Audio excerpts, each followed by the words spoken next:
तर या सगळ्या प्रकरणामध्ये नेमकं काय घडतं हे बघणं महत्त्वाचं असेल। पुढच्या रिपोर्टकडे जाऊया। इराण अमेरिका शस्त्रसंधीमध्ये झालेली स्टेलमेट सुटण्याचा मार्ग अद्याप दिसत नाहीये। इराणनं होर्मुझचा मार्ग बंद ठेवलाय आणि इराणची बंदरं अमेरिकेच्या वेढ्यामुळे ओस पडली आहेत। अशा वेळी ही कोंडी फोडण्यासाठी सध्या कोण प्रयत्न करतंय त्यावरचा हा स्पेशल रिपोर्ट। इराण होर्मुझचा मार्ग खुला करणार,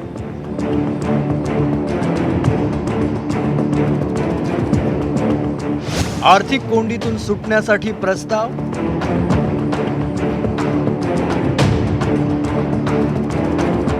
ट्रम्प यांची इराणला पुन्हा धमकी।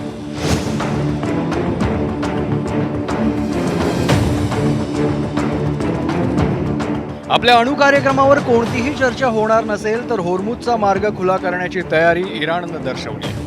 असोसिएटेड प्रेसनं दिलेल्या वृत्तानुसार या प्रस्तावाचा भाग म्हणून अमेरिकेनं इराणवरील नाकेबंदी हटवावी अशी मागणी करण्यात आली आहे। आतापर्यंत अमेरिकेच्या नाकेबंदीमध्ये इराणची किमान 37 जहाजं रोखण्यात आल्याची माहिती आहे। युद्धामुळे आधीच खिळखिळा झालेल्या इराणच्या अर्थव्यवस्थेला हा भार सहन होत नसल्यामुळे प्रस्ताव पुढे केल्याचं मानलं जात आहे। दुसरीकडे इराणचे परराष्ट्र मंत्री अब्बास अराक्ची सोमवारी रशियात दाखल झाले।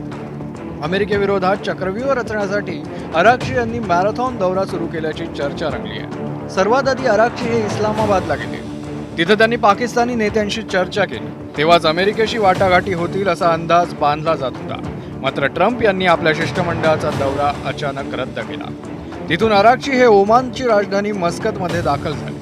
पाकिस्तानच्या मध्यस्थीचा प्रस्ताव फसत असताना आता मस्कत मार्फत संवाद सुरू करता येतो का याची चाचपणी इराणनं सुरू केल्याचं समजतंय। मस्कतमधून अराक्ची पुन्हा इस्लामाबादला गेले। त्यानंतर ते थेट रशियात मॉस्को आणि सेंट पीटर्सबर्ग इथे पोहोचले। सेंट पीटर्सबर्गमध्ये त्यांनी रशियाचे अध्यक्ष व्लादिमीर पुतीन यांची भेट घेतल्याचे क्रेमलिननं जाहीर केलं। It could be, yes, definitely, it could be fortifying Iran's strategic relations with Russia. So fortifying some of those aspects, supplies of maybe some ammunition, some technology, some further support from Russia, that could be one topic definitely also, I would think, in addition to the matter of a ceasefire overall. त्यामुळे आता Iran अमेरिकेत Russia मध्यस्थी करणार का किंवा किमान तसा प्रयत्न इराणकडून सुरू झालाय का अशी चर्चा या निमित्तानं सुरू झाली आहे। दुसरीकडे ट्रम्प यांच्यावरही युद्ध थांबवण्यासाठी कमालीचा देशांतर्गत दबाव आहे। वॉशिंग्टनमधल्या गोळीबारामुळे त्यांना काही काळ सहानुभूती मिळण्याची शक्यता असली तरी वाढलेली महागाई आणि संभाव्य इंधन टंचाईपुढे या सहानुभूतीचा टिकाव लागणं कठीण आहे। त्यामुळे इराणचा प्रस्ताव मान्य करून होर्मुझ खुला होण्याच्या बदल्यात इराणचा वेढा उठवण्यास ट्रम्प मान्यता देऊ शकतात असं मानलं जात आहे। असं असलं तरी त्यांनी इराणला धमक्या देणं सुरूच ठेवलं असून पुन्हा एकदा देश उद्ध्वस्त करण्याची भाषा केली आहे।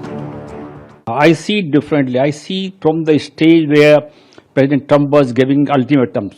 You surrender, you do this by such and such date, then we will destroy you, destroy civilization. That is gone. It is a very long journey, 17 hours and going no point unless you are ready. So I personally feel that both sides are exhausted. Both sides really want an agreement. आधी Iran आणि नंतर अमेरिकेनं चर्चेला नकार दिल्यामुळे पाकिस्तानची कोंडी झाली आहे। जागतिक शांतीदूत म्हणून स्वतःची इमेज तयार करून नोबेल मागण्याचे मुनीर शहबाज यांचे मनसुबे उधळले गेले।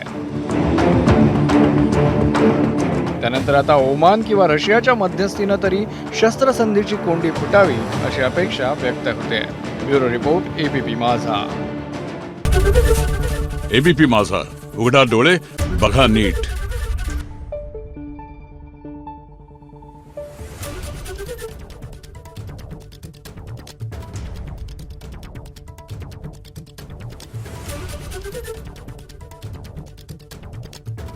Thank you.